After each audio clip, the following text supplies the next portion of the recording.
Okay, so thanks very much for joining me, everyone. Welcome to this episode. I'm really excited to have a brand new guest today. I've got Bradley Roth joining me, and Bradley is a relationship coach. He's also a podcaster. He has a fabulous podcast called Not Most People, and I love that name. And Thank you. Bradley also helps other people start podcasts themselves now. So welcome, Bradley. I really wanted to speak to Bradley today because I haven't had much of a focus in my podcast episodes and YouTube videos on my concept of being. So, as most people who've been following me for a while would know, I have my process that I work with. I call Evenstar 5-star Wellbeing, where we look at 5 aspects of well-being that I believe you need to have all of them kind of in place to be truly a whole well-being. And so the other ones are food, movement, sleep, and surroundings. And then I have being out there as my 5th one. And it kind of, to me, it captures everything else. And absolutely a major part of that is our relationships. So when Bradley came into my world, I realized that he would be a great person to have on the podcast. So I'm really delighted that we're able to arrange to have this discussion. So welcome, Bradley. I would love it if you could just first of all tell us how you became a relationship coach. How did that come about in your life and what happened before it? Yeah, first off, thanks so much for having me on. I'm looking forward to this conversation, but I'll try to keep it brief. It's Yes. a very indirect path how I got here. Mm-hmm. Growing up, my whole life, my whole kind of what I knew, what I did was sports and working out. I went to college for strength and conditioning. I got out, I was training people at a gym, basically a CrossFit gym. For 5 years, I did that. And it was groups, it was one-on-ones, and I lived in the gym. That's what I did. And outside of that, I didn't really have a whole lot of interests or skills. But also growing up, I was kind of, I don't know, I guess you could say a little bit of like a hopeless romantic, like through college and that sort of thing. And I was like, why can't I figure this whole dating thing out? Why do the girls that I like not like me back and that sort of stuff? And I'm living post college and I'm working at the gym. That was part time, so I started to look into other things to kind of complement that in terms of income. So, like I said, I didn't really know anything else, so I did some network marketing for a little bit, picked up some skills there. I jumped into real estate as a realtor for a couple of years, learned some lessons there. It wasn't where I was meant to be long term, but every step kind of teaches you something along the way. And during that time, I'm also getting into personal development and learning that, oh, wow, there's a lot more that I can teach myself about everything than what I learned in school. And so I started to dive into, you know, kind of bettering myself, becoming more well-rounded, understanding communication and kind of those male female dynamics, and starting to understand, why I was struggling so much in the past and those sort of things.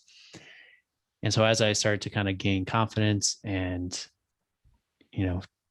I guess figure it out a little bit more, uh, I got to the point where it was starting to become, totally different than I had been in the past. Like I wasn't what I would call like lonely like I had been in the past and that sort of stuff. And then, of course, when you're not looking for it, my now fiance came into my life, and it just happened so naturally. And we've been together over 6 years now. And during that time, so I went from kind of this struggling to find a girlfriend that I wanted so bad to not struggling in that area to now I'm not even looking for a relationship. Here comes one, falls into my lap, and here we are 6 years later. Mm-hmm. And during these 6 years, this was my first, I had like 1.5 year long relationship in high school. But again, that's high school. And then this was my first official relationship since then. Mm-hmm. So I had a lot of learning to do in terms of like how to actually be a good boyfriend and a partner and communicate and all that stuff. And like I was going in blind basically. And we struggled a lot. We learned a lot. She has been a nurse this whole time, so she's kind of had that steady, not 9 to 5, more like a, right now it's overnights, but you know what I'm saying. And then I'm over here working at the gym in the beginning, and then we decided we were going to try the travel nursing thing. So I had to find something that was mobile. So I couldn't do real estate. I couldn't train at a gym because we were going to bounce around 3 months here, 3 months there. That was the plan.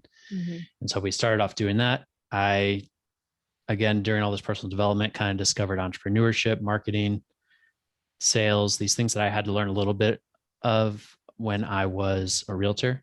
Mm-hmm. And so I liked building up Instagram pages as a hobby. So I'm like, you know what, I'll go do this for businesses. And I jumped headfirst into entrepreneurship, no experience, no backup plan, no savings, you know, you name it. So I kind of got my education on the go with that. And so we ended up moving. And so we went from, again, the setting where we were both kind of near our families in the Northeast. And now it's just us. We don't know anyone. We're now living together. So it's like this whole new dynamic. I'm in the very beginning stages of a business. She's, you know, got that kind of steady nurse income. And so over, you know, a matter of years, I mean, this was probably three or so years ago that we made that move. We'd been together for a little while, but even before that, there was kind of a lot of tension, a lot of headbutting, a lot of uncertainty on my side, you know, just getting started with things. And so there was a lot of these problems that we ran into that for a long time didn't really seem to go anywhere. Like it was just, things were pretty rocky for a while. I think we both kind of questioned if things were going to work out long term, being on different wavelengths, not communicating well. And then over the past 1.5 to 2 years, you know, for some reason, I didn't really get into like relationship books for a while, but I started to kind of dig into a whole nother area of this whole kind of masculine, feminine polarity dynamics. Mm-hmm. And I had so many light bulb moments about what real masculinity is, femininity, because we grow up thinking that it's like an appearance, that masculine is jacked and tattoos and beard and drives a pickup truck. And then feminine means you wear pink and have long blonde hair and that sort of thing. And so I read this one book called The Way of the Superior Man. And that was kind of the jumping off point to really understanding like, wow, all this time I haven't been owning my masculine, but I had no idea. Or I had been pushing her towards her masculine more than is natural and that sort of thing. And we can get into that as well, but start to have this kind of like cascade of revelations and progress and understanding. And then we instituted what I like to call relationship development, like personal development, but you do it together as a team. And so we started reading books together. We started kind of implementing, you know, like just kind of surprise gifts each month, kind of like things that would knock off each of the love languages, you know, because everyone has those different love languages. Mm-hmm. Yeah. And so over the past 1.5 or two, we got engaged last summer, but just it's evolved completely. And so many of these things that we dealt with in the past that, you know, of course we're still got a long ways to go and we're always learning and that sort of stuff. But I started coming across so many people who were dealing with things that we had dealt with and kind of gotten through. Mm-hmm. And I've known for the past, I think 3 or 4 years, deep down, I was still doing the marketing business, but it was kind of just getting by, not really taking off because it wasn't really giving me energy. It was just kind of a drain in a lot of ways. Yeah. And so I knew where I wanted to be long-term was in kind of the coaching space. I didn't know where exactly. Because again, I'd worked in the gym for all those years, even though it's kind of a different type of coaching. I loved kind of just interacting with people, you know, getting them results and that sort of thing. And so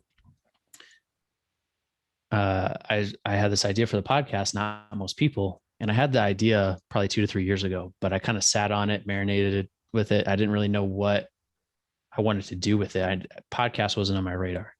And I got into this mastermind group last year, kind of a big entrepreneur mastermind group called the Arate Syndicate. And I'd been listening to a lot of podcasts, but I thought that the only people who podcasted were like big time celebrities or people that had major followings and accomplishments and that sort of thing. And then I got into this group and I saw that dozens of people in this group all had their own podcasts. And so I said, this is kind of interesting. Got me thinking. And then I went on a couple as a guest. I think it was last fall. The first one I went on, I was nervous. I've never been like, for my whole life, I was Mr. Stage Fright, didn't like speaking in front of people, couldn't stand the sound of my own voice played back to me. So I said, there's no way I'm going to do something where I'm constantly hearing myself, Yeah.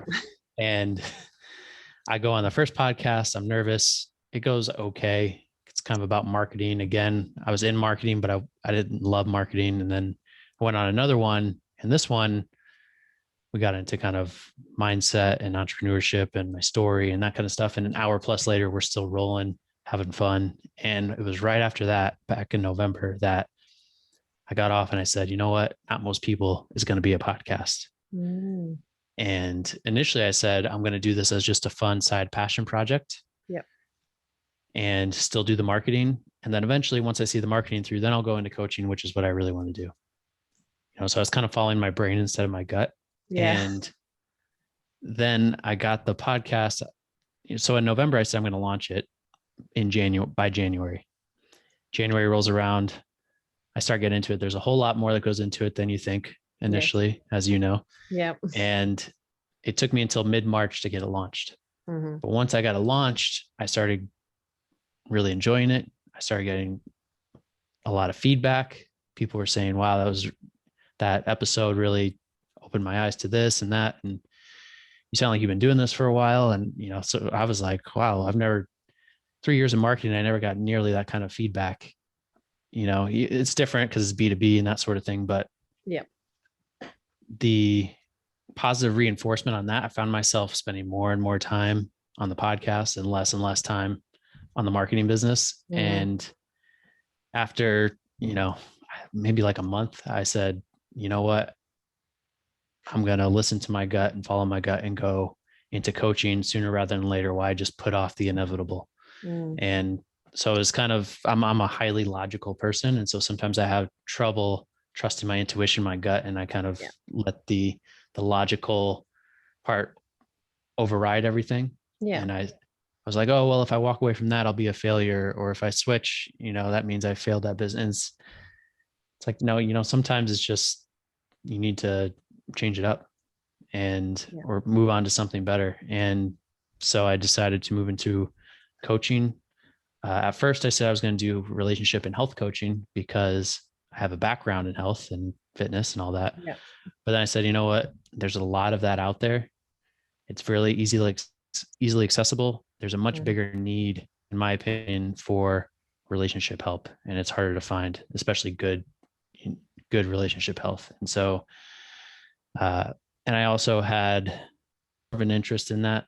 I was kind of like, oh, I've spent my time in health and fitness. I know that. I know I can help people, and this relationship stuff, there's so much to dig into. And there's so much that I get excited talking about. And, I see all these couples like friends of ours and I'm like, oh, well, it's like this, and that is why they're having this issue. And so that's my very long-winded answer to how I got into relationship coaching. Yeah. And then, one of the things I learned in marketing that took me longer than it should have to learn was that you have to niche down. Yeah. At least initially, and then you can branch out. But so I said, okay, even relationship coaching, that's not narrow enough. Like, do you want to work with single people or people who are in relationships? And I said, there's a lot of dating stuff out there.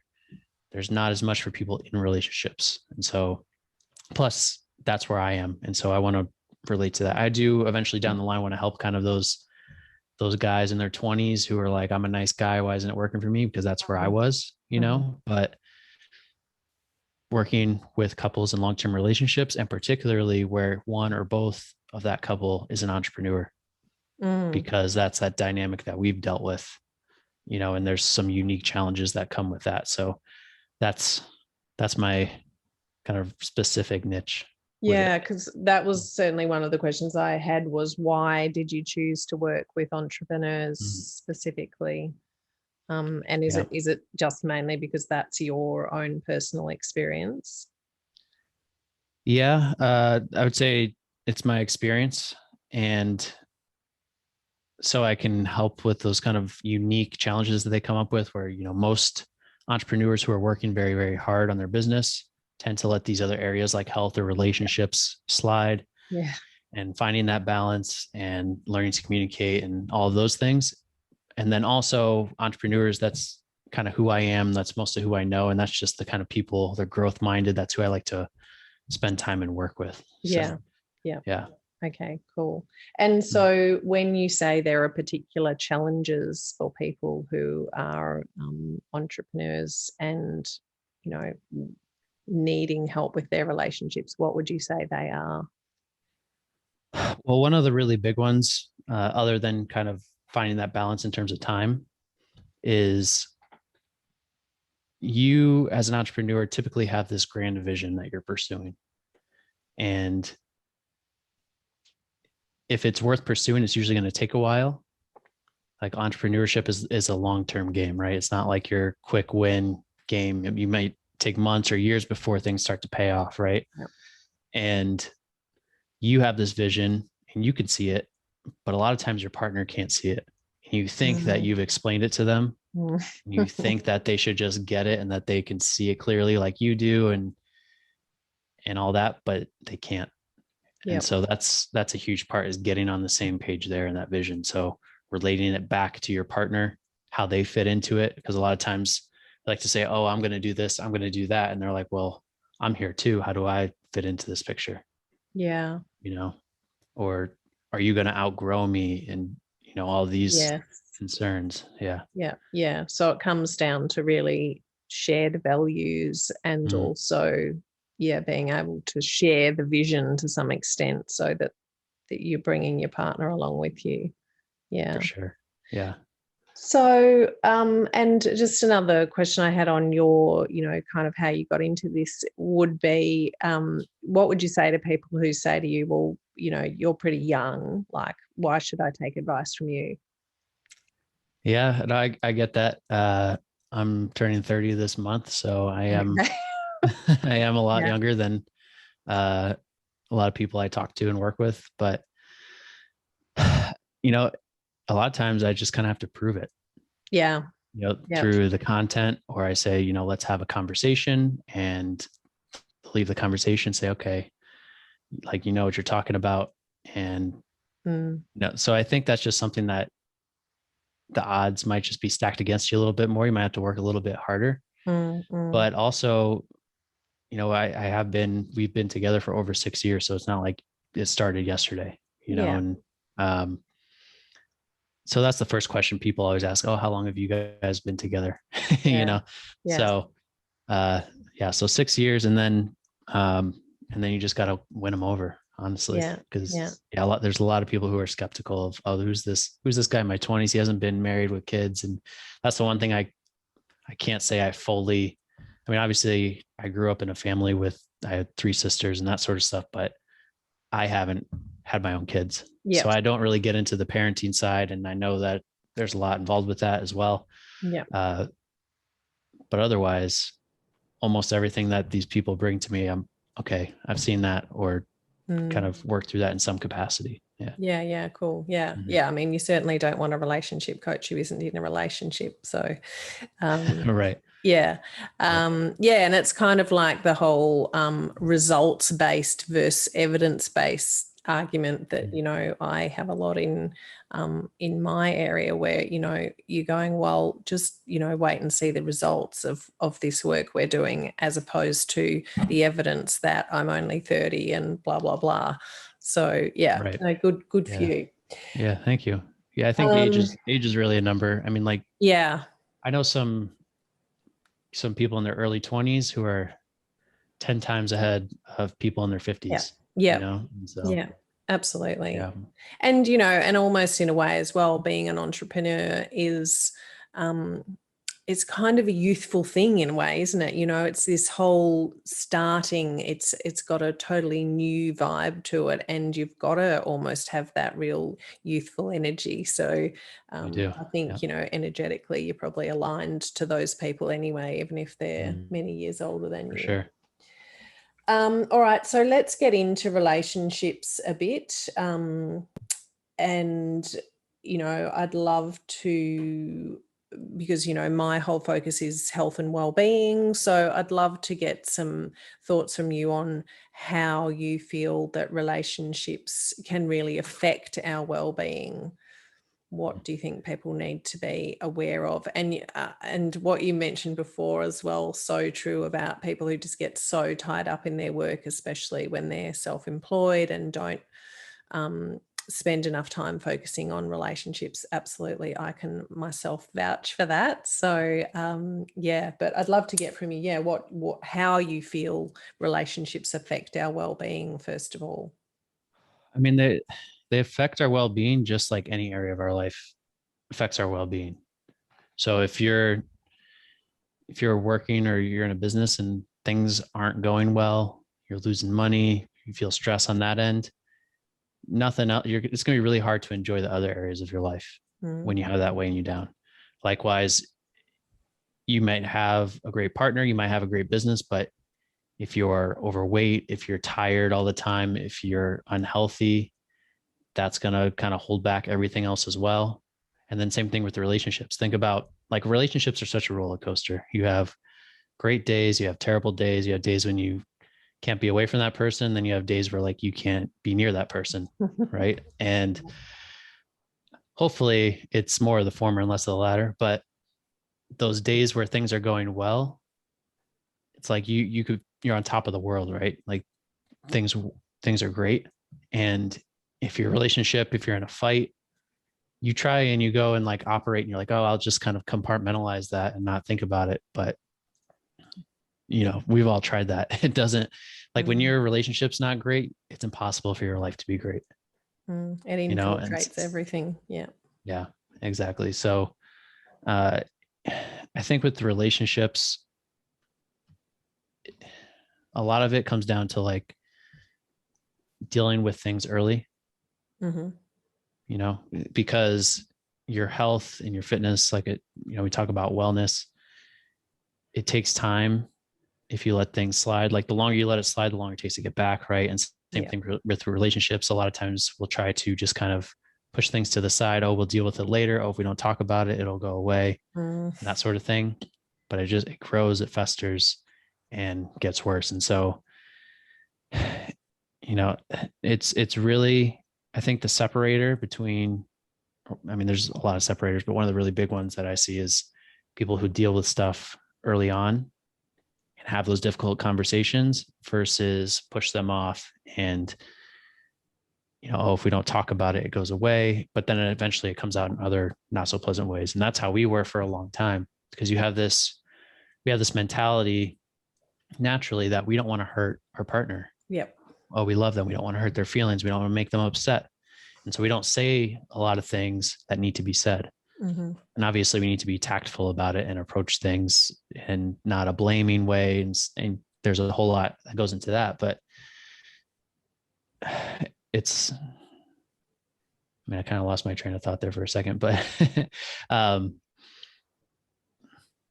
was I saying? Well, let me refocus it then on, I was going to say to you next, well, what are, so obviously you're saying speaking early. Communication obviously is about, is something that's really key, but what are the other key things that you think people need to have in their relationships to make their relationships healthy? I mean, I think obviously you need a certain amount of time and proximity to each other, but communication is something that I can't really overstress, because communication is what unlocks the ability to solve every other problem. Yeah. You could have all kinds of other problems, but really it boils down to a communication problem that's keeping you from solving those problems. And so 90% of it is just learning how to really communicate with each other effectively. because a lot of times we have emotional reactions, we have resentments that keep us from being able to really hear our partner and being able to kind of maybe set our emotions aside a little bit. Obviously, you don't want to suppress your emotions or ignore them too much, but when we react and we're not able to really, and there's obviously a lot of emotions involved in intimate relationships. And if you allow that to kind of dictate and control everything, it's really hard to work through those difficult things. Because if you're constantly kind of feeling provoked or getting all fired up, it makes it really hard to kind of talk things through. And so it's taking on that frame of us versus the problem instead of you versus me. Yeah. Yeah. Okay. Yeah. And so many people get into relationships and, oh, it's 50-50. It's me and her, me and him, instead of it's always us. And if you can approach everything with us, then you're on the same team and then you can win. Because if you're going head to head, that means there's going to be a winner and there's going to be a loser, or most likely there's going to be two losers. Yeah. Right. Yeah. Because if you win, your partner feels bad. So that's not really a win for you. And if your partner wins, you feel like crap. And, that's not good either. Yep. So the only way to really get through it is if you instead of facing each other, turn and face this problem as a third party and say, whatever it is, whether it's coming from me, it's still this kind of external issue. And we're going to face it together. And it's hard to do that when you're really pissed off at your partner. Yeah. Yeah. So it's one of those things that you really have to become conscious of. And so many things in relationships are unconscious that we're not really aware of. And there's a lot of these patterns that we pick up from earlier in our life. Yep. And we carry them into our relationships, even when they no longer serve us. Yep. And the vast majority of people just aren't aware. We go to the gym, we learn about health. If we spend time learning about our career and our business, and we learn about those things in our formal education, but how often do we, can you think of a time growing up where you really learned about relationships in a course or a book? We don't. Yeah, we don't value it as a society. No. Yeah, exactly. It's kind of this, people treat it very privately. They don't talk about it. And so typically the only way people learn about relationships is the example that their parents set growing up. Yep. And with divorces being crazy high, what are the chances that was a great example? And then even that half of the people that don't get divorced, what percentage of those couples are ones that you really want to model and copy? A very small percentage, unfortunately. So people grow up and they learn and they repeat these patterns that their parents did, or they go the complete opposite route if it caused them a lot of pain. Yeah. And so we bring those things into the relationship. We see, and we having an emotional reaction in a conversation. It's not something that you're actively doing, but you learned when you were younger that, if you got emotional, you got your way. Yeah. Or something like that. And so you think that, this is how I respond. You're not consciously thinking that, because if you were conscious about it, you wouldn't be doing that. But subconsciously, 90% of people aren't really conscious in their relationships. They're kind of just going off of what they've seen, seen from other couples. They compare themselves to their friends. A lot of times, and that's the toxic thing too, that we see a lot of is, well, so-and-so's husband does this, or so-and-so's wife does that, or doesn't do that. And we compare, and it's okay, but you're not in the relationship. You don't know all the other stuff that he or she does that you would hate. Yeah. And so it's unfair to compare. And, it's again, one of those things that we don't really think about. It just kind of happens. It comes out sometimes, especially when we're in the heat of things. And so it's, if you can go into all of these situations and say, you know what, there's going to be some emotions involved, but I'm going to be conscious of them. And we're going to talk this through like adults. And then you'd be amazed at the progress that can be made. So it used to be, oh, we have a fight. I didn't, because I didn't understand kind of what it meant to be masculine. And I would kind of go into my shell. I'd back down. I'd get soft. I'd try and please her. Oh, what do you want? And that sort of thing.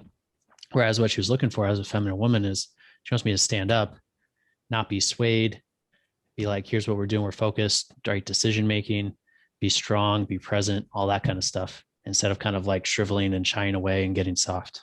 You know what I mean? Mm-hmm. And so once I learned that and learned how to, I don't want to say stand my ground, but stand firm and know that even when she's fired up or upset or whatever, that I'm here and I'm unwavering and it's not going to throw me off. Mm-hmm. That creates a sense of safety. Right. Interesting. And That presumably there's also times when you, as the masculine energy in the relationship, need to take on the feminine qualities of being for sure. Yeah. So it's not fixed. Yes. It's kind of it's a spectrum. So say you have extreme feminine on one side, extreme masculine on the other. Ideal polarity is where the average or the sum is in the middle. Yeah, right. Right. And so you can have couples where the man is very feminine and the woman's very masculine. Yeah. So it might be switched, but there's still that balance, that balancing out that ends up in the middle. Yeah. What happens is everyone kind of has their own natural set point, but we'll learn behaviors, again, going back to like when you're younger, like you might say you're a girl and your dad values achievement and great grades and making money. And so you put on this masculine energy. You're like, go, go, go all the time. And you're doing all these things. You got to prove yourself. And so you get stuck in this masculine energy, but it's not natural for you. Mm-hmm. Right. And so a lot of times we get stuck outside of where we're meant to be. Yep. And it's okay to do that for short periods, but if you stay off balance for too long, bad things can happen. So like what you were saying was so important. So typically, let's say I'm masculine, she's feminine, but there might be times where, yeah, I'm feminine and she's masculine. Yeah. But it's for short bits and then we switch back. Yep. Right.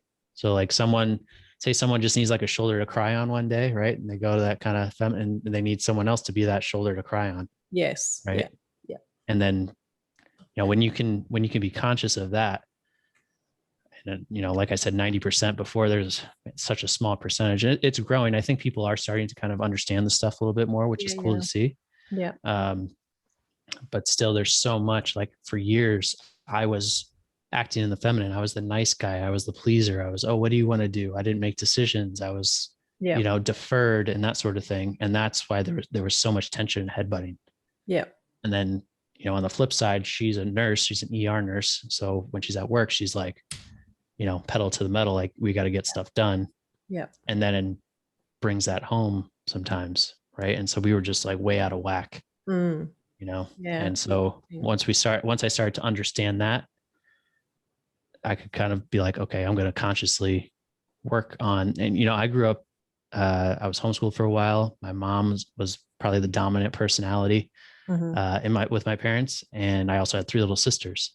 So I'm like around this feminine energy growing up a lot. Yeah. And so I'm probably never going to be like the hardcore, like furthest side of masculine ever. Yeah. That's just not who I am, but I'm definitely a more masculine dude than I am a feminine dude. You know what I'm saying? Yeah. Yeah. And I mean, if you think about same-sex couples as well, they've got to somehow, find that blend, as you said, like we're just a great example. About energy here. We're not talking about gender. Okay. So other than doing coaching with you, how do you think people can, gain some awareness of this? And I wanted to, you mentioned the love languages before, and I love the love languages because I think that's such a simple tool for people to use in their relationships. So if anybody has not heard of that before, it's called the 5 love languages. If you just Google it or do a web search, and it'll come up. You can do a questionnaire online, all totally free. And it just gives you some really deep insights but in really clear, simple terms as to the ways that we all like to receive and give love differently. There are 5 main ways. Do you want to talk a bit more about that, and also, just about how people can get some more understanding of that masculine and feminine energy stuff for themselves? For sure. Yeah. The love languages are a great place to start because their beauty is in their simplicity. Yeah, and absolutely. how easy it is to apply them. Yep. And again, when we talk about assumptions, a lot of times we assume that our partner is the same as us, that they think the same, that they want the same things, that, oh, we're showing love in this way. Why aren't they reciprocating? And it's because love to them, what makes them feel it, could be totally different. Yep. And so the love languages are interesting to learn about yourself, but they're more interesting to learn about your partner. Yeah, they are. Can we just say what they are? So there's physical affection. Yep. Words of affirmation. Words of affirmation. Gift giving. Gifts. Yep. Quality time. Yep. And acts of service. Acts of service. I know. I was just thinking, what's my one? Yeah, it's acts of service. Came to me before I even, because I'm like, wait, what are hers? What are hers? Okay. Yeah. So that's a big one for her, right? Yep. Is acts of service. So that goes back to everyone's favorite, which is like household chores and cleaning, doing the dishes and that sort of stuff. It's doing something for the person. Yeah. Going out of your way. And so like doing, a lot of times, like a good example would be someone who their love language is gift giving. Yep. And their partners could be acts of service. Yep. And typically out of those 5, there's usually 1 or 2 that are dominant.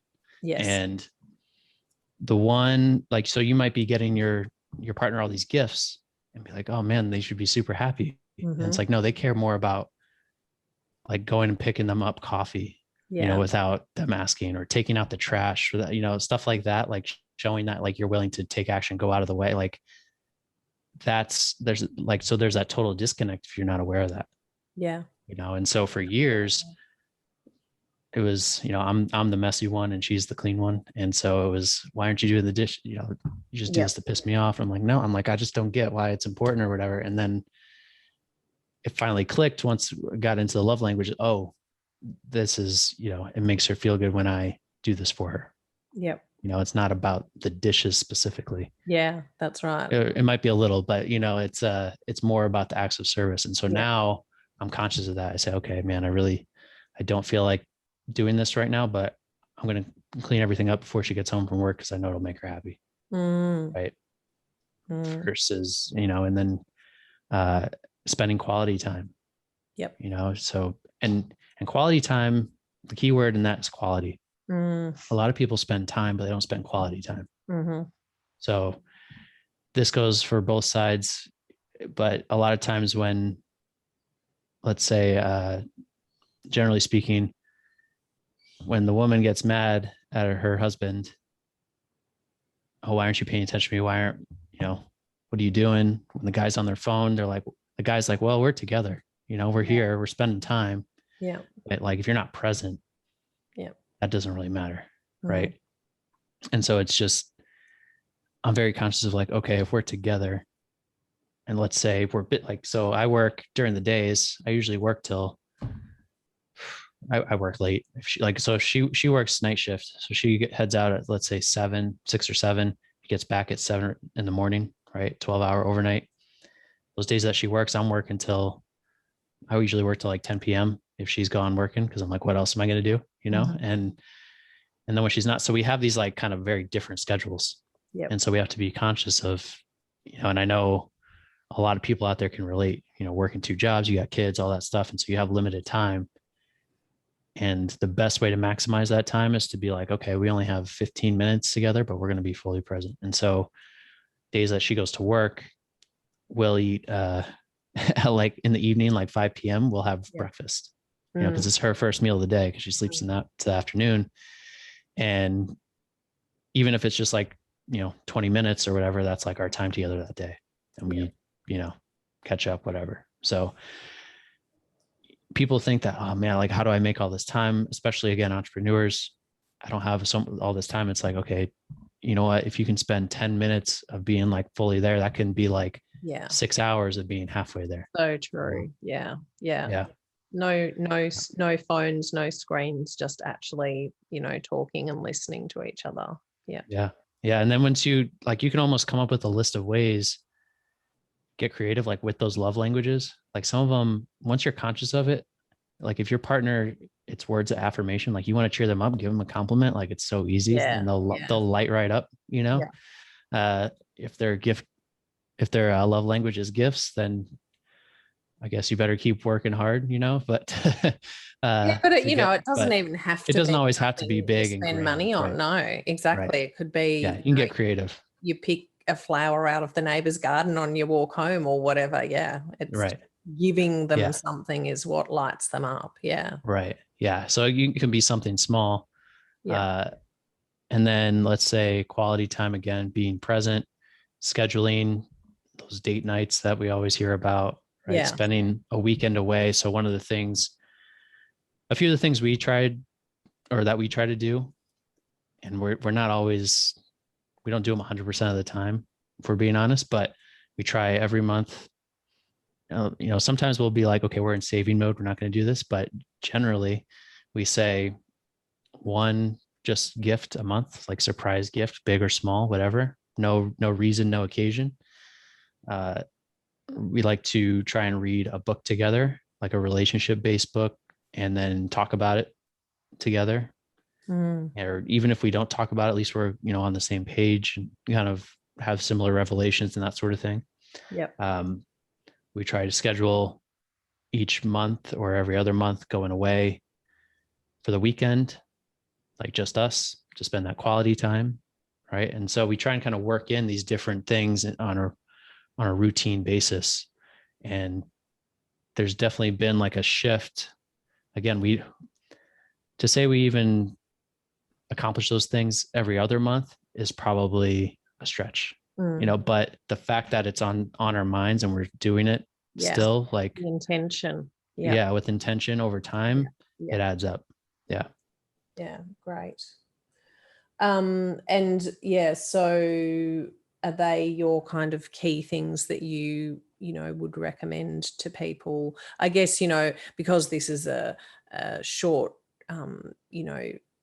conversation really in the scheme of all the time you could spend talking about relationships, I'd love people to have some good takeaways, and you've just given them some great examples of what they can do for themselves. But are there any other sort of key things that you think are really important that people can try to start to implement themselves, or even also if there are books or anything that you'd highly recommend other than the 5 love languages? Yeah. One of the things is, this probably isn't the answer people are looking for, but to work on yourself, because so many people aren't happy. They aren't fulfilled with themselves. Yeah. And so they look to their partner for happiness. They look to their partner for fulfillment. And as long as you are dependent on something external, you're going to be miserable. So true. Yeah. Yeah. Yeah. And so that's where we hear about codependency, right? Yeah. So there's a few different levels to that, right? There's codependency where you're both dependent on each other for happiness, right? And then that's never something good, right? And it never takes you to good places, because if you're dependent on your partner's dependent on you, you're going to be sitting there waiting for each other to grow and make each other happy. Yeah. Right. And so neither of you are going to grow or, make yourself or the other person happy. And then there's dependence, which is where one partner is kind of dependent on the other for their happiness, but the one isn't. That's usually not going to last too long. Yeah. Right? Because that's where we talk about being a clinger and needy and that kind of stuff. And someone who's independent, and happy with themselves, like they don't want that person who's just constantly like, hey, I need you, I need you, I need you. No. And, we want to be needed, obviously, like don't take that literally, but you know what I mean? And then there's interdependence, which is where you are both confident in your own lives and where you're going, and you're happy with yourself. And like, if you were alone, you'd still be happy, but you enjoy what your partner brings in to your life and adds on to it, And so creating that interdependence, that kind of healthiest state of a relationship starts with working on yourself and working on you. And another big thing is that so many people, when they talk about their relationship, it's all blame game. Yes. Oh, well, I want to do this, or I try and do this, but he or she doesn't. Yep. It's, I'm trying to be the best spouse ever, but he or she does. And it's like, okay, so tell me what all that blaming is going to get you other than more miserable. Right. And so I like to talk about this idea of extreme ownership within your relationship. And Extreme Ownership, it's a book by a Navy SEAL, Jocko Willink. It's about, it kind of relates his military experience as a leader into kind of business. And the idea of extreme ownership is just basically taking complete ownership for everything. Right. So even things that, like as a leader, things that aren't your fault, like basically if someone under your command makes a mistake, like that's your mistake and you're responsible for making it better. Yeah. And so taking on this idea of extreme ownership within your relationship so that you say, okay, no matter what my spouse is doing or not doing, I'm going to be the leader. I'm going to lead the way. I'm going to control what I can control. And that will in turn influence my partner. Right. And so people think that, oh, it's, there's me is 50%, my partner's 50%, and I can't do anything to change that 50%. Like he or she's just got to do it.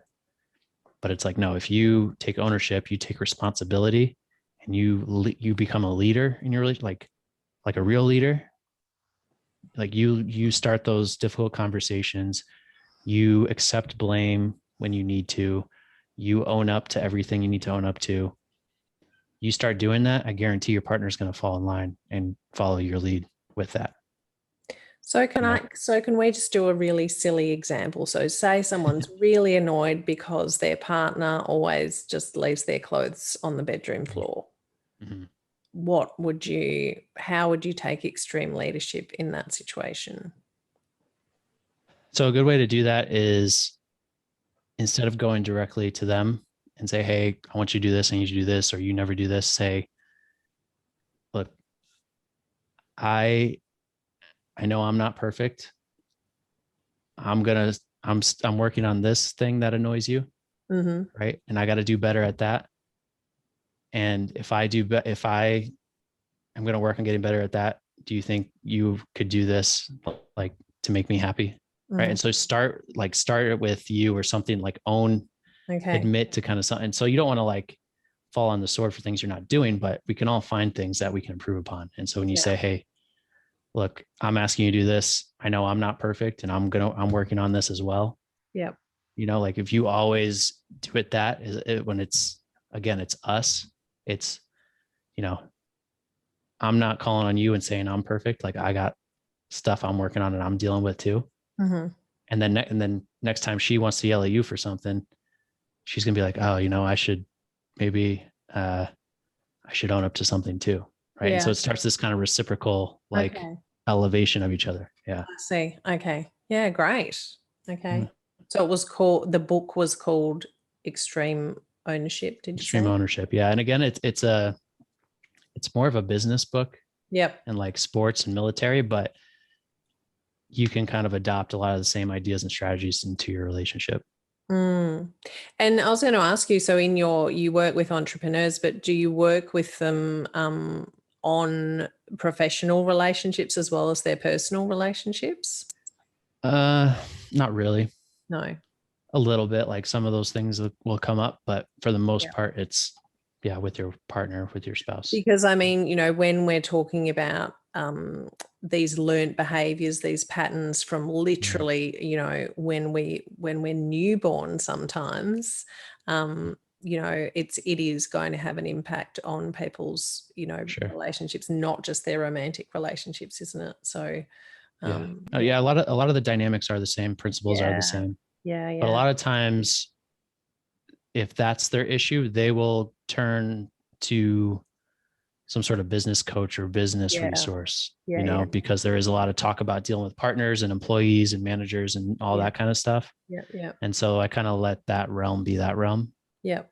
And usually if they're But talking to really, me, it's the same thing, isn't it? it is. But that's, if they're approaching me, it's usually because of something with their About a partner or their personal spouse. relationship. Yeah. Yeah. Yeah. Yeah. But still, I mean, I'm sure you'll get, people, having that light bulb moment of, oh, yeah, and that's why I behave in this way towards my Mm. employees or my business partners or whatever as well. So, Yep. yeah, great. That's amazing. Good. So I know we're nearly out of time. Went by fast. It did go. I know. Absolutely. Like I said, you could talk about relationships forever, really, couldn't you? So I guess I'd just love you to tell people. So do you do work remotely, like, on Zoom and stuff as well? If people, obviously a large part of my audience is not in Arizona where you are.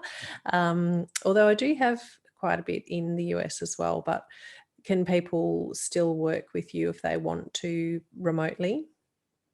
Yeah. Almost everyone is Does remote. anyway, yeah. Yeah. Especially at Yeah. the moment. Yeah. Yep. Okay. So what if you want to just let people know where they can get in touch with you for coaching purposes, and then also just I assume your podcast is on all the platforms.